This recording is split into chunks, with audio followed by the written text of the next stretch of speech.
정부가 12.16 부동산 대책을 통해 초고가로 분류한 15억 초과 아파트가 분양 시험대에 오릅니다. GS건설이 개포 주공아파트 4단지를 재건축하는 개포 프레지던스 자이의 견본주택을 이달 27일 열고 분양에 돌입하는데요. 개포 프레지던스 자이는 35개동 최고 35층 총 3,375가구로 구성됐으며 일반 분양 물량은 255가구입니다. 조합은 3.3제곱미터당 일반 분양의 평균 분양가를 4,750만원으로 책정하고 허구와 협의하고 있는 것으로 알려졌는데요. 이 분양가를 적용하면 59제곱미터의 경우 11억 후반대에서 12억 초반대, 84제곱미터는 15억 후반대에서 16억 초반대가 될 전망입니다. 12.16 부동산 대책에서 15억 초과 아파트에 대한 주택담보대출을 전면 금지한 후 처음으로 분양 시험대에 오르게 되는 셈입니다. 아울러 이번 개포 프레지던스 자이가 초고강도 대책 발표 후 강남권 분양 시작을 예측할 수 있는 지표가 될 수 있다는 분석이 나오고 있는데요. 향후 강남권에서 분양하는 일반 분양은 보수적으로 분양가를 책정해도 84제곱미터 기준으로 15억 원을 초과할 가능성이 높기 때문입니다. 분양업계 관계자는 정부가 15억 원 초과 아파트를 초고가로 분류해 대출을 일정 허용하지 않으면서 강남권 아파트의 진입 장벽이 상당히 높아졌다며 바로 직전에 분양한 레미안 라클레스처럼 세 자릿수 경쟁률까지는 기록하지 못하겠지만 워낙 공급이 부족한 지역이기 때문에 흥행은 걱정할 필요가 없을 것으로 예측한다고 말했습니다.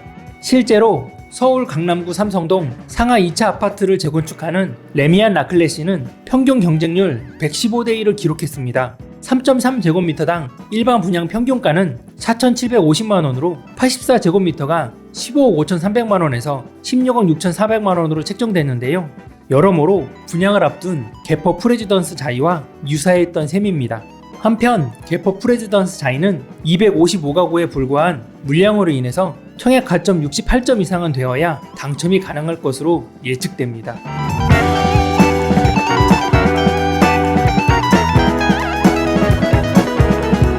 정부의 12.16 부동산 대책 이후 강북권에서 첫 분양 물량이 나오면서 시장에 관심이 쏠리고 있는데요. 분양가 상한제 적용 지역으로 신규 편입된 강북 지역의 청약 성적이 향후 분양 시장에 가늠자 역할을 할 것으로 전망됩니다. 대부분 전문가들도 또 한 번의 청약 광풍을 예상하고 있습니다. 대림산업은 20일 서울 서대문구 홍은 1구역을 재건축하는 이 편한 세상 홍제 가든 플라츠에 분양에 나섰는데요. 총 481가구로 347가구가 일반 분양될 예정이며 분양가는 주택전시관 개관일에 공개될 것으로 보입니다.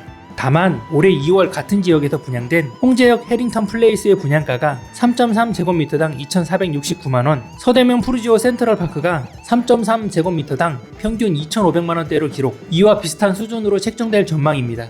분양업계 관계자는 강남 4구와 마영성의 뒤를 이어 수요가 쏠리고 있는 서대문, 양천, 광진구 등의 분양단지들의 인기는 더욱 높아질 것이라며 12.16 부동산 대책 발표 직후 해당 지역에서 공급되는 아파트인 만큼 수요자들도 분양 성적을 주시하고 있다고 말했습니다. 민간택지 분양가 상한제가 도입된 이후부터 유예기간인 내년 4월까지 규제 대상 지역의 분양시장은 사실상 흥행이 보장된 상황인데요. 분상제 적용 가격보다는 높지만 허그의 고분양가 관리 기준에 따른 분양가가 주변 시세 대비 크게 저렴하기 때문입니다. 전문가들은 정부의 부동산 대책 발표가 이 같은 현상에 기름을 부은 셈이라고 분석합니다. 김성환 한국건설산업연구원 부연구위원은 서울 분양시장에서 이번 부동산 대책은 청약 막차 지역을 선정한 결과로 이어질 것이라며 지금 집을 사지 않으면 나중에는 더 비싸게 사야 한다는 조바심과 집값이 계속 오를 것이라는 걱정에 비싼 가격에도 집을 사는 이가 적지 않기 때문이라고 설명했습니다. 업계 관계자는 민간택지 분양가 상한제 본격 적용 시점인 2020년 4월 이전 서울에서 분양될 단지에서는 시세 차익을 노린 청약 광풍이 심화될 것으로 보인다고 전망했습니다.